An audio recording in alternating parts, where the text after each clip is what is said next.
안녕하세요. 저희는 협성과 함께하는 주니어 북튜버 김수연, 전수민입니다. 오늘 저희가 소개할 책은 아몬드라는 책인데요. 저희는 줄거리와 등장인물을 간략히 소개하고 이 책의 사회적 이슈들에 대해 이야기하고 저희의 느낀 점으로 영상을 마무리하도록 하겠습니다.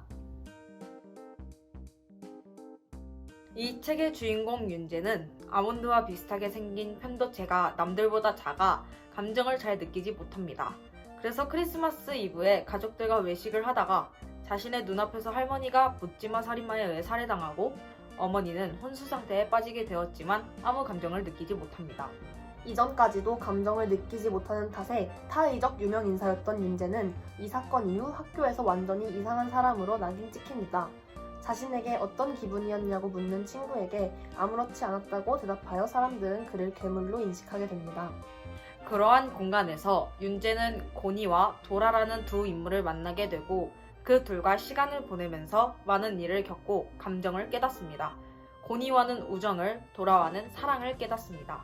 그러한 감정을 알게 된 윤재는 묻지마 살인마에 의해 혼수 상태에 빠진 어머니 앞에서 어떤 감정을 느낄까요? 스포 방지를 위해 더 자세한 내용이 궁금하시다면 이 책을 읽어보세요. 저희는 이 책에서 두 가지 대조적인 부분을 찾았습니다.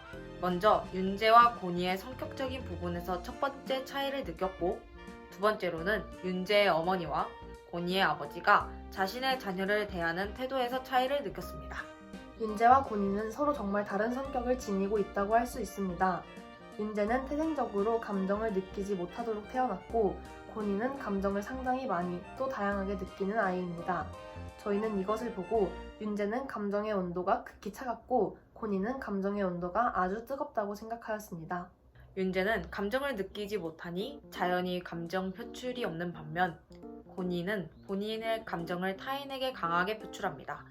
여기에서 강하게란 강도의 세기가 아니라 자신의 나약한 모습, 두려워하는 모습 등을 남에게 보여주고 싶지 않아 하고 자신의 강인한 모습만 타인에게 보여주고자 하는 욕구를 의미합니다. 저희는 이런 극과 극인 사람 간의 관계에서 중간과 이해라는 단어를 깨달았습니다. 차가운 물과 뜨거운 물이 만나면 미지근한 물이 되고 심장 박동이 빠른 사람과 느린 사람이 껴안고 있을 때 빠른 사람은 느려지고 느린 사람은 빨라지며 결국 일치하는 것처럼 윤재와 고니도 처음에는 극과 극인 서로를 잘 이해하지 못하고 적대적인 관계에 있었지만 그들이 함께하는 시간이 길어지고 서로를 이해하면서 비로소 둘은 결국 서로의 감정의 온도를 조금씩 얻었다고 생각합니다. 감정의 온도가 낮았던 윤재와 감정의 온도가 높았던 고니가 만나서 서로를 점차 알아가고 이해하는 과정에서 저희는 감동을 느꼈습니다. 둘째로 이야기할 주제는 윤재의 어머니와 고니의 아버지가 자신의 자녀를 대하는 태도입니다. 윤재의 어머니는 임신 중 남편을 사별하고 홀로 아이를 키우는 싱글맘입니다. 게다가 윤재는 감정을 느끼지 못해 일일이 어떤 상황에서 어떻게 반응하라고 알려주는 등 육아에 더 큰 노력이 필요했는데 아이를 키우면서 싱글맘으로서 돈까지 벌어와야 하는 힘든 상황에 놓였음에도 자신의 아이를 포기하지 않고 끝까지 책임지는 여성입니다. 저희는 이러한 윤재 어머니의 행동을 보고 정말 대단하다고 느꼈습니다. 같은 여성의 입장으로서 자신의 삶을 어찌 보면 포기하고 아이의 양육을 끝까지 놓지 않는 그녀의 태도는 윤리적, 사회적으로 칭찬받아 마땅하다고 생각합니다. 물론 여건이 되지 않으면 포기할 수도 있겠지요. 그러나 결론적으로 윤재의 어머니는 본인의 자녀에 대한 책임을 졌으니 고니의 아버지와 비교해서가 아닌 그녀 자체로도 충분히 박수받을 만한 인물이라고 생각합니다.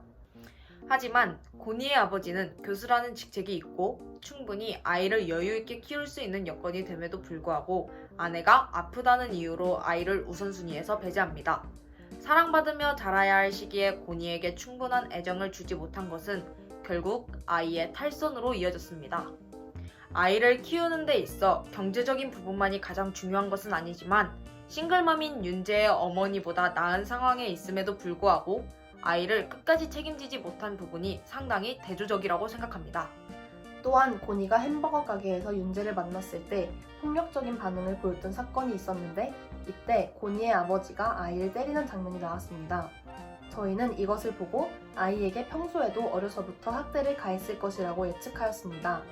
아이 앞에선 찬물도 함부로 마시지 말라, 부모는 아이의 거울이다 라는 말도 있듯이 아이 앞에서의 행동, 또 아이를 대하는 행동이 특히 성장기 아이에게는 아주 큰 영향을 미치는데 고니를 폭력적으로 대한 아버지의 행동이 쌓이고 쌓여 결국 고니의 감정을 형성하는 데 부정적 요인이 되었다고 생각합니다. 이에 반해 윤재의 어머니는 감정을 느낄 수 없는 자신의 아들의 처지에서 공감하고 아이에게 어떠한 상황에서는 어떻게 행동해라 하나하나 알려주며 아이를 키웁니다. 이것 또한 상당히 대조적으로 느껴졌습니다. 저희가 이 책을 읽으면서 느낀 점을 간략하게 이야기하고 영상을 마무리하도록 하겠습니다. 저는 어렸을 때 한 번 읽었던 책인데 고등학생이 된 후 읽으니 감회가 새로웠습니다. 그때에는 감정을 느끼지 못하는 주인공 윤재에게 연민을 느끼고 탈선하여 못된 짓만 일삼는 고니를 나쁜 사람이라고 정의 내렸는데 이제 와서 생각해보니 모두 인과관계가 있었고 오히려 고니가 더욱 불쌍하게 느껴졌습니다. 부모님의 사랑을 받지 못하고 자라는 아이가 우리 주변에도 분명 있을 텐데 그런 친구들을 조금 더 보듬어줄 수 있는 기관이나 정책을 확립해야 한다고 생각했습니다. 또한 제가 그렇게 엇나가는 친구들을 잘 보살펴줄 수 있는 어른이 되고 싶습니다. 중학생 때 필독도서로 포함되어 있어 읽었었는데 감정을 주제로 다룬 아몬드라는 책이 인상 깊었습니다. 몇 년이 지난 후 다시 읽어보니 윤 교수가 마냥 착한 사람인 줄 알았는데 아니라는 생각이 들었고 주인공이 감정을 찾는 부분이 그저 사이다로만 느껴졌지만 지금은 무언가 내 감정에 같이 벅차올라 여운이 깊게 형성되었습니다. 마지막으로 저는 이 책을 읽기 전만 해도 자신의 감정을 잘 표현하거나 자신의 감정을 잘 감추는 것이 어른스러운 것이라고 생각했었습니다. 하지만 지금은 오히려 자신의 감정을 적절히 표현하고 적절히 감추는 것이 가장 어른스러우며 그 나이에 맞게 표현하는 것이 가장 적절하다는 것을 깨달았습니다. 지금까지 저희 영상을 시청해주셔서 감사합니다. 북튜버 김수연, 전수민이었습니다. 감사합니다.